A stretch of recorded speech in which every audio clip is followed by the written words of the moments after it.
Est-ce que vous avez un plan? Est-ce que vous savez ce qui va se passer après? J'ai un plan pour tout, mais nous allons voir ce qui se passe. Nous allons voir un petit peu quelles sont les possibilités. Ils auraient dû faire un accord. J'avais un super accord à leur proposer. Ils auraient dû faire cet accord. On en a parlé pendant 60 jours. On a parlé de 60 jours et ils ont décidé de ne pas signer l'accord. J'aurais aimé qu'ils le fassent. Ils veulent nous rencontrer, mais c'est un petit peu tard maintenant. Mais ils veulent nous rencontrer et ils veulent venir à la Maison Blanche. Nous allons voir. Peut-être que je les inviterai. Quoi qu'il en soit, c'est une honte. C'est dommage. Ça aurait pu être mieux fait. Mais tout peut arriver.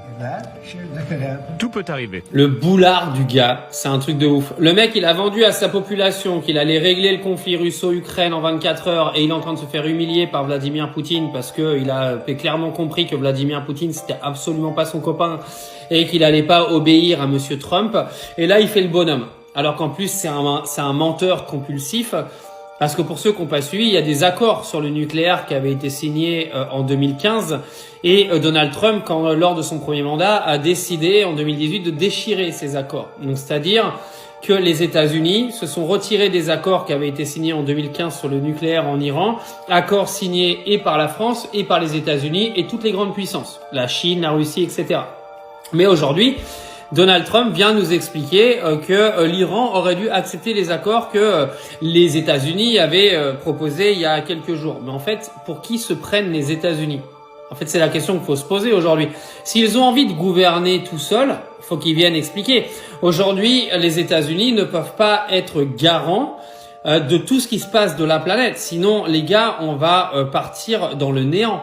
Parce que si c'est un gars comme Donald Trump qui doit décider de comment la planète doit fonctionner, les gars, dans 10 ans, on est tous morts. Parce que bon, il a beau être drôle, le personnage des Simpsons, jusqu'à l'heure d'aujourd'hui, il a fait quoi? À part ouvrir sa grande gueule, faire des tweets et être présent sur les réseaux sociaux. Il a fait quoi concrètement, Donald Trump, depuis qu'il est arrivé à la Maison Blanche, à part défoncer les marchés financiers, créer de plus en plus d'embrouilles avec tous les pays d'à côté, avec ses taxes de douane, où il a passé son temps à revenir, refaire, à dire mais non, mais si, mais non, mais si, à jouer au boomerang avec la Chine, avec lesquels ils arrivent jamais à s'entendre. Le mec, sur le conflit Russie-Ukraine, tout ce qu'il a réussi à faire, c'est que la Russie attaque encore plus l'Ukraine aujourd'hui. Et tout ce qu'il a réussi à faire, c'est pousser Israël, avec sa complicité absolue, et même, pourquoi pas, eux directement, bombarder l'Iran vendredi dernier. Voilà tout ce qu'a réussi à faire Donald Trump depuis qu'il a pris la présidence des États-Unis sur son deuxième mandat. Accentuer le conflit entre la Russie et l'Ukraine, en créer un nouveau entre l'Iran et Israël, et puis empirer les choses. Voilà ce qu'il a fait. Donc il a beau se comporter avec son boulard national américain qu'il a, il va vite se prendre le boomerang dans la gueule. C'est moi qui vous le dis.